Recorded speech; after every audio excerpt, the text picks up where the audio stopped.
السلام علیکم ورحمۃ اللہ وبرکاتہ۔ بسم اللہ الرحمن الرحیم۔ خلاصہ کتب سیریز کا ہمارا یہ پروگرام ہے اور آج ہم محاضرات حدیث کے 8ویں اور 9ویں خطبے کا خلاصہ آپ کی خدمت میں پیش کریں گے۔ 8ویں خطبے کا عنوان ہے رحلہ اور محدثین کی خدمات۔ ہمارے محدثین نے حدیث کی تحقیق کے لیے، حدیث کا علم حاصل کرنے کے لیے دنیا جہاں کے سفر کیے ہیں۔ جتنے اسفار علوم حدیث کے لیے کیے گئے ہیں، غالباً اتنا سفر اور اتنے اسفار کسی دوسرے علم کے لیے نہیں کیے گئے ہیں۔ یہی وجہ ہے کہ علوم حدیث کے اندر الرحلہ یعنی سفر باقاعدہ ایک موضوع بن گیا ہے، اور جو محدثین بہت زیادہ اسفار کرتے تھے یا جن کی طرف لوگ بہت دور دراز سے سفر کر کے آتے تھے، ان کے لیے باقاعدہ الگ الگ القابات استعمال کیے جاتے ہیں۔ چنانچہ رحال، جوال، یہ ہمیں بہت سے محدثین کے تذکروں میں ملتا ہے۔ رحال اور جوال کا مطلب ہوتا ہے بہت زیادہ سفر کرنے والا، بہت زیادہ چکر لگانے والا، دنیا میں طواف کرنے والا۔ ایسی ایک لفظ استعمال ہوتا ہے رحلہ۔ رحلہ کا مطلب ہوتا ہے وہ محدث جس کی طرف لوگ دور دراز سے سفر کر کے آئیں۔ یعنی ایک تو یہ کہ آدمی پہلے علم حدیث حاصل کرنے کے لیے سفر کرے، اور پھر جب اس کے پاس اس علم کا بہت زیادہ مواد جمع ہو جائے، وہ اس علم میں بہت ماہر ہو جائے، مرجع بن جائے، تو پھر دنیا دراز سے لوگ اس کے پاس علم حاصل کرنے کے لیے آئیں، تو ایسے شخص کو رحلہ کہا جاتا ہے۔ یہ باقاعدہ ایک الگ موضوع ہے، اور اس پر بہت سی کتابیں لکھی گئی ہیں کہ ہمارے محدثین نے علم حدیث کی طلب کے لیے کیسے کیسے اسفار کیے، اور کیسی کیسی انہوں نے مشقتیں برداشت کی، کیسی کیسی انہوں نے قربانیاں پیش کی۔ سفر کا یہ سلسلہ صحابہ اکرام کے زمانے سے شروع ہو گیا تھا، اور صحابہ اکرام بھی احادیث کی تحقیق کے لیے، احادیث کی طلب کے لیے دور دراز کے اسفار کرتے تھے، اور قرآن میں بھی اس کی طرف اشارے ملتے ہیں کہ قرآن نے ترغیب دی ہے علم کی طلب میں سفر کرنے کی۔ بعض آیت میں اللہ تعالیٰ کی طرف سے اس طرح کے اشارے ملتے ہیں، چنانچہ فلولا نفر من کل فرقۃ منہم طائفہ لیتفقہوا فی الدین، یہ آیت تو صراحت سے بتا رہی ہے کہ علم کی طلب میں سفر ہونا چاہیے۔ بعض لوگوں نے والسائحون کا مطلب یہی بیان کیا ہے کہ علم حدیث کے لیے سفر کرنا یا علم دین کے لیے سفر کرنا۔ بہرحال تو قرآن میں چونکہ یہ اشارے موجود تھے، پھر حدیثوں میں حضور پاک علیہ الصلوۃ والسلام نے علم حدیث کی طلب میں سفر کرنے کی فضیلتیں بیان فرمائی تھی، تو صحابہ اکرام نے ان فضیلتوں کو حاصل کرنے کے لیے بہت سے اسفار کیے، اور ایسی ایسی مثالیں ملتی ہیں کہ حیرانی ہوتی ہے۔ چنانچہ حضرت جابر رضی اللہ تعالیٰ عنہ نے صرف ایک حدیث کے لیے مدینہ منورہ سے ملک شام کا سفر کیا، اور وہاں پہنچے، حدیث سنی اور واپس آ گئے۔ تقریباً یہ 1 مہینے کا سفر ہوتا تھا۔ ایسے ہی حضرت جابر رضی اللہ تعالیٰ عنہ نے ایک اور حدیث کے لیے، وہ بھی صرف ایک حدیث کے لیے مدینہ منورہ سے مصر کا سفر کیا۔ ایسے ہی حضرت ابو ایوب انصاری رضی اللہ تعالیٰ عنہ نے صرف ایک حدیث کے لیے مدینہ منورہ سے مصر کا سفر کیا۔ تو یہ ایک ایک حدیث کے لیے صحابہ اکرام کے سفر کی مثالیں ہیں، جبکہ ان میں سے حضرت ابو ایوب انصاری رضی اللہ تعالیٰ عنہ کو وہ حدیث معلوم تھی، لیکن وہ صرف اس کو ویریفائی کرنا چاہتے تھے، اس کی تصدیق کرنا چاہتے تھے۔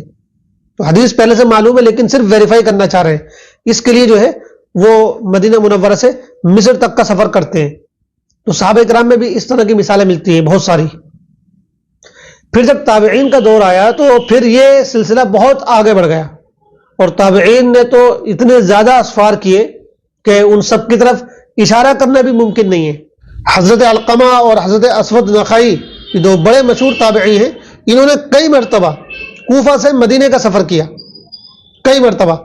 یہ بیان کرتے ہیں کہ ہم لوگ جو ہے کوفہ میں کچھ حدیثیں سنتے تھے حضرت عمر فاروق رضی اللہ تعالیٰ عنہ کی سند سے، ان کے واسطے سے، ان کے حوالے سے، تو ہم لوگ پھر خود مدینہ سفر کرتے تھے اور ان حدیثوں کو حضرت عمر سے براہ راست سنتے تھے، اس وقت جا کے ہم کو اطمینان ہوتا تھا۔ تو کئی مرتبہ انہوں نے کوفہ سے لے کر مدینے کے اسفار کیے ہیں۔ اسی طریقے سے ابو العالیہ ایک تابعی ہیں، انہوں نے بصرہ سے مدینے کے بے شمار سفر کیے ہیں۔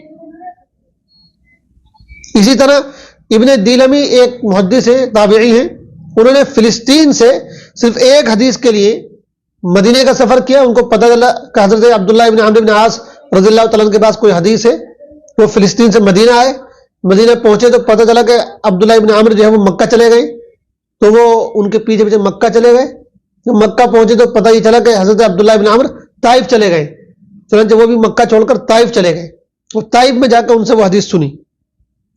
اسی طرح ایک تابعی ہے حضرت زید بن حباب، ان کے بارے میں آتا کہ انہوں نے صرف ایک روایت کے لیے جو ان کو پتہ چلی کہ 3 لوگوں کے پاس ہے، ایک ہی روایت 3 لوگوں کے پاس ہے، ایک صاحب کوفہ میں رہتے ہیں، دوسرے صاحب مدینہ میں رہتے ہیں اور تیسرے صاحب مصر میں رہتے ہیں، تو پہلے وہ کوفہ گئے، پھر مدینہ گئے اور پھر مصر گئے۔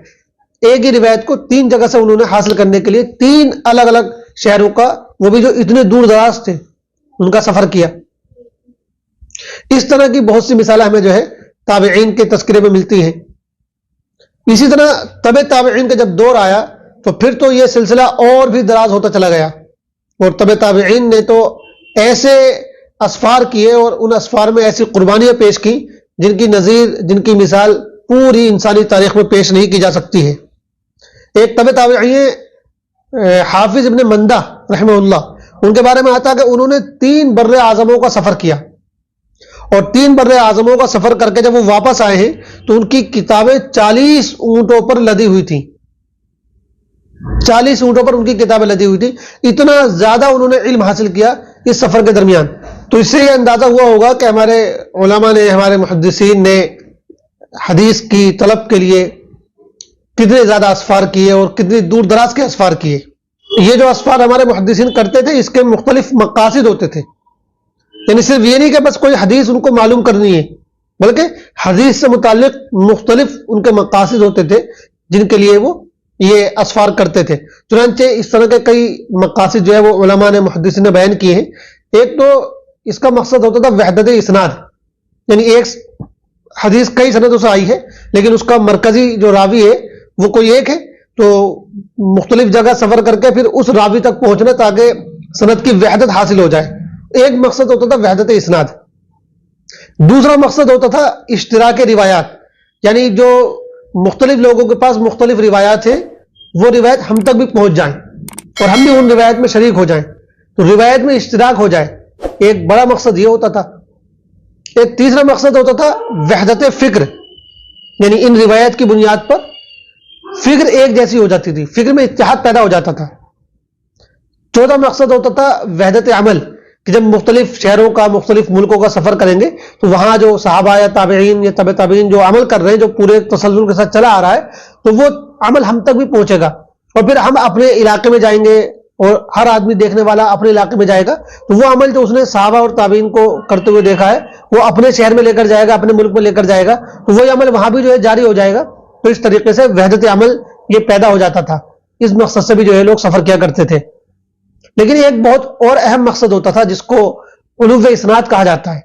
علو اسناد کا مطلب یہ ہوتا ہے کہ راوی کے درمیان اور حضور پاک علیہ الصلوۃ والسلام کے درمیان کم سے کم واسطے ہوں، تو جتنے کم واسطے ہوتے تھے سند کو اتنا ہی عالی اور اونچا سمجھا جاتا تھا۔ تو صحابہ کرام اور تابعین اور تبع تابعین اس لیے بھی سفر کرتے تھے، مان لیجئے ان کو ایک حدیث معلوم ہے لیکن ابھی وہ 3 واسطوں سے معلوم ہے، اب وہ چاہتے تھے کہ ایک ایسے راوی سے حاصل کریں جس کے اور اللہ کے رسول کے بیچ میں صرف ایک ہی واسطہ ہے، تاکہ ان کے اور اللہ کے رسول کے بیچ میں 2 واسطے رہ جائیں، تو واسطے کم ہو جائیں اور سند عالی ہو جائے، اس کے لیے بھی وہ سفر کیا کرتے تھے۔ ایک چھٹا مقصد ہوتا تھا تحقیق احوال رواة، یعنی جو راوی ہیں حدیث کے ان کے حالات کی تحقیق ہو جائے۔ جب آپ شہر میں جائیں گے جس شہر کا وہ راوی ہے تو وہاں جا کے اس کے حالات کا پتہ چلے گا، کیسا شخص ہے، کیسا آدمی ہے، کیسا راوی ہے، تو راویوں کے حالات کی تحقیق کے لیے بھی سفر کرتے تھے۔ اور 7واں مقصد ہوتا تھا مسلمانوں کے حالات سے واقفیت۔ ایک مقصد یہ بھی ہوتا تھا کہ ہم مختلف شہروں میں جائیں گے، ملکوں میں جائیں گے تو مسلمانوں کے حالات سے واقفیت ہوگی۔ یہ مختلف مقاصد ہوتے تھے۔ پھر ان اسفار کے جو آداب ہیں وہ بھی بیان کیے گئے، ان اسفار کے باقاعدہ آداب بیان کیے گئے۔ ایسا نہیں کہ جب موڈ ہوا اٹھے اور چل دیے، نہیں، ان کے باقاعدہ آداب ہیں، طریقے ہیں، ہمارے محدثین نے ان کو بھی بیان کیا ہے۔ چنانچہ اس طرح جو علم حدیث کے اسفار ہوتے تھے ان کے کئی مقاصد بیان کیے، ان کے کئی آداب بیان کیے گئے ہیں۔ ان میں پہلا ادب تو یہ ہے کہ سب سے پہلے جو اپنے وطن کے علماء حدیث محدثین ہیں ان سے اکتساب فیض کر لیا جائے، ان کے پاس جو علم ہے اس کو حاصل کر لیا جائے۔ اس کے بعد پھر یہ ہے کہ جگہ کے تعین میں اہتمام سے کام لیا جائے، یعنی جہاں ہم کو جانا ہے اس کو باقاعدہ صحیح طریقے سے اس کا اہتمام کیا جائے کہ ہم کو کہاں جانا ہے، کیوں جانا ہے، اور جس شہر میں ہم جا رہے ہیں وہاں علم کی کیا صورت حال ہے، تو جگہ اچھی منتخب کی جائے. ایسا نہیں کہ جس شہر کا بھی موڈ ہوا اس شہر میں چلے گئے. تو جگہ کا تعین اہتمام کے ساتھ کیا جائے. نمبر 3، زور جو ہونا چاہیے وہ تکثیر روایات پر ہونا چاہیے، تکثیر مشائخ پر نہیں ہونا چاہیے. یعنی اس بات پر زور ہونا چاہیے کہ ہم زیادہ سے زیادہ روایت حاصل کر لیں.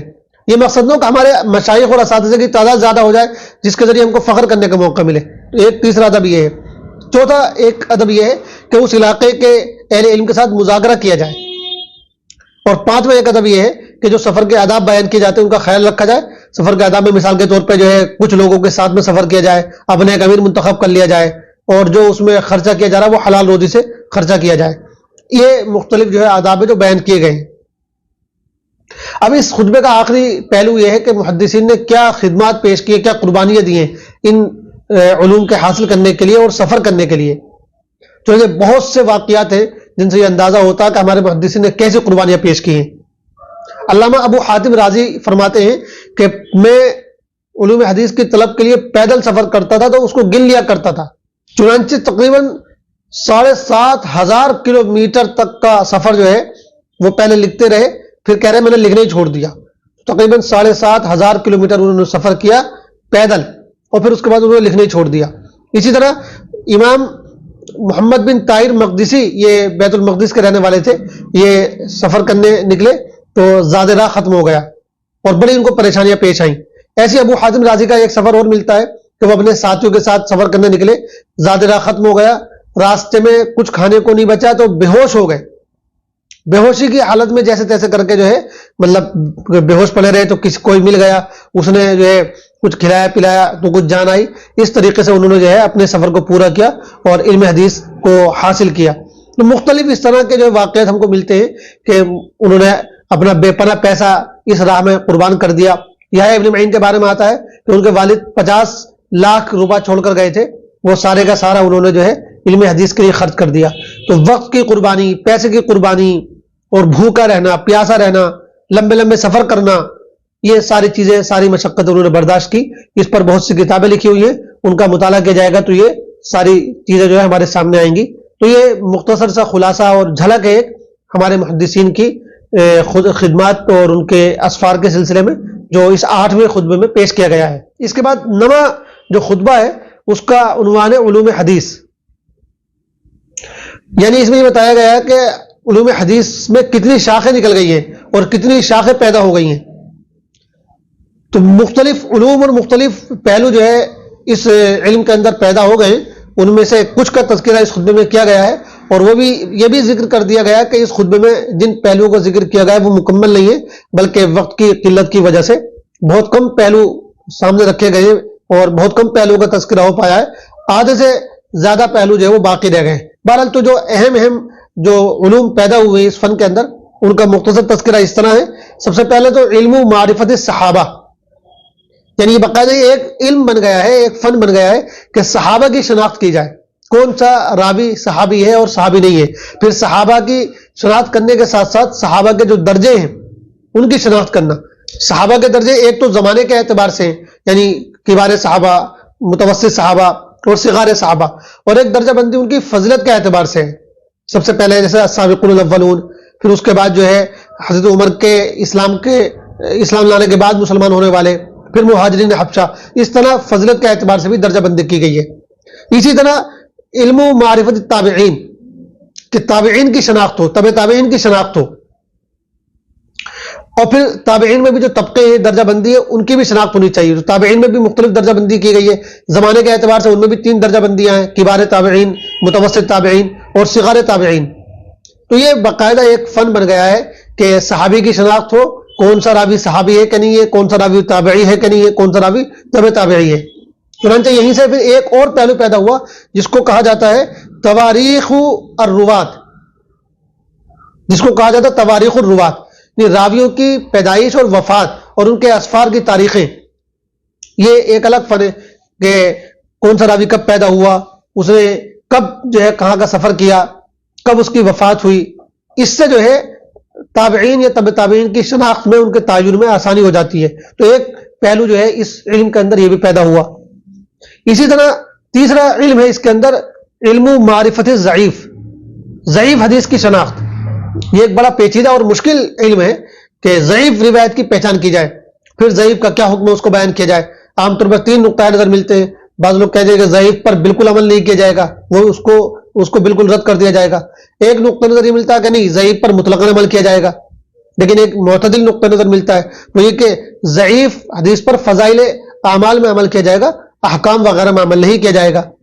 تو ضعیف کی شناخت یہ ایک الگ فن ہے، کیسے ضعیف کی شناخت ہوگی، ضعیف کے کیا اصول ہیں، کون سے حدیث کو ضعیف کہا جائے گا، اس کا ضعف کن چیزوں سے دور ہوگا، کتنا ضعف ہوگا تو اس کو قبول کیا جائے گا، کس درجے کا ضعف ہوگا تو اس کو قبول نہیں کیا جائے گا، یہ مختلف پہلو اس کے اندر آ جاتے ہیں۔ اسی طرح چوتھا ایک علم اس کے اندر ہے، علم معرفت علل الحدیث، یہ حدیث کے اندر جو علتیں ہوتی ہیں ان علتوں کو پہچاننا، باریک جو کمزوریاں ہوتی ہیں ان کو پہچاننا۔ اس میں جو بہت ماہرین ہوتے ہیں وہی جو ہے توا آزمائی کرتے ہیں، ہر ایک کے بس کا یہ میدان نہیں ہے۔ اسی طرح پھر ایک 5واں علم اس میں پیدا ہوا، علم آداب الروایہ، جس کا ہم نے اس سے پہلے والے خطبے میں اشارہ بھی کیا کہ روایت کے آداب کیا ہیں، املا اور استملا کے آداب کیا ہیں۔ ٹھیک ہے، یہ نہیں کہ بس جس کا یعنی جیسا موڈ ہوا ویسے لکھنا شروع کر دیا، ویسے روایت کرنی شروع کر دی، نہیں، روایت کرنے کے باقاعدہ آداب بیان کیے گئے۔ اس پہ خطیب بغدادی کی ایک کتاب ہے الکفایہ، ایک اور کتاب ان کی ہے الجامع فی آداب الراوی و اخلاق السامع۔ اسی طرح علامہ سمانی کی ایک کتاب ہے آداب الاملاء والاستملاء، تو یہ ایک الگ فن ہے باقاعدہ۔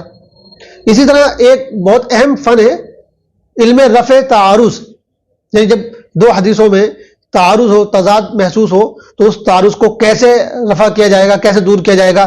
ان میں ترجیح ہوگی تو ترجیح کی کیا شکلیں ہو سکتی ہیں، چنانچہ وجوہ ترجیح اور تعارض کو دور کرنے کی شکلیں، یہ باقاعدہ ایک الگ فن بن گیا ہے اور اس میں بڑی پیچیدگیاں ہیں اور بڑی گہرائیاں ہیں، بڑی تفصیلیں ہیں جن کا اس وقت ذکر نہیں کیا جا سکتا ہے۔ پھر ایک فن ہے، ایک علم اس میں اور پیدا ہوا، علم رفع تعارض، یعنی اگر دو حدیثوں میں تعارض محسوس ہو رہا ہے یا تضاد محسوس ہو رہا ہے تو اس تعارض کو کیسے دور کیا جائے گا، اس میں تطبیق کی کیا شکل ہو سکتی ہے، ترجیح کی کیا شکل ہو سکتی ہے۔ چنانچہ اس میں وجوہ ترجیح سے بھی مدد لی جاتی ہے۔ پھر وجوہ ترجیح کی 4 قسمیں بیان کی گئی ہیں، ایک سند کے اعتبار سے جن میں جو ہے 13 وجوہ ہیں، پھر متن کے اعتبار سے اس میں 6 وجوہ ہیں، تیسری قسم ہے مدلول کے اعتبار سے اس میں 4 وجوہ ہیں، اور چوتھی چیز ہے خارجی اسباب کے اعتبار سے اس میں 7 وجوہ ہیں۔ تو یہ بڑا پھیلا ہوا اور بڑا طویل الذیل جو ہے موضوع ہے کہ تعارض کو کیسے دور کیا جائے۔ ایسی ایک اس میں اور شق پیدا ہوئی ہے، ایک اور پہلو پیدا ہوا ہے جس کو علم ناسخ و منسوخ کہا جاتا ہے کہ کون سی حدیث منسوخ ہے، کون سی حدیث ناسخ ہے، اس کو ہم کیسے پہچانیں گے، اس کا کیا طریقہ ہوگا۔ اسی طرح ایک اور علم ہے علم اسباب ورود الحدیث، یعنی حدیث کا سبب ورود کیا ہے، کن حالات میں، کس سیاق و سباق میں وہ حدیث آئی ہے، اس کو بھی جاننا ضروری ہوتا ہے۔ یہ بالکل اس طرح کا ہے جیسے قرآن کے اندر تفسیر کے اندر جو ہے شان نزول ہوتا ہے کہ جب کسی آیت کا شان نزول معلوم ہو جاتا ہے تو اس آیت کو سمجھنا زیادہ آسان ہو جاتا ہے۔ ایسی اگر ہمیں حدیث کا سبب ورود معلوم ہو جائے تو اس حدیث کو سمجھنا اور اس کے پورے سیاق و سباق کو سمجھنا یہ زیادہ آسان ہو جاتا ہے۔ تو یہ بھی ایک الگ باقاعدہ فن بن گیا ہے۔ تو یہ مختلف پہلو اور مختلف علوم جو ہے علم حدیث کے اندر جو ہے پیدا ہو گئے ہیں اور اس کی یہ مختلف شاخیں ہیں، اور ان کے علاوہ اور بھی بہت سی شاخیں ہیں۔ اس سے ایک اندازہ ہو سکتا ہے کہ یہ علم حدیث جو ہے کتنا پھیلا ہوا علم ہے اور اس میں کتنے مختلف علوم اس کے اندر پیدا ہو گئے۔ تو یہ مختصر سی ایک جھلک تھی جو علوم حدیث سے متعلق تھی، باقی اس میں اور جو پہلو ہے وہ اس وقت رہ گئے۔ یہ ایک خلاصہ ہے جو نویں خطبے کا جو ہے آپ کے سامنے رکھا گیا ہے۔ اللہ تعالی ہم سب کو صحیح سمجھنے کی توفیق عطا فرمائے۔ والسلام علیکم ورحمۃ اللہ۔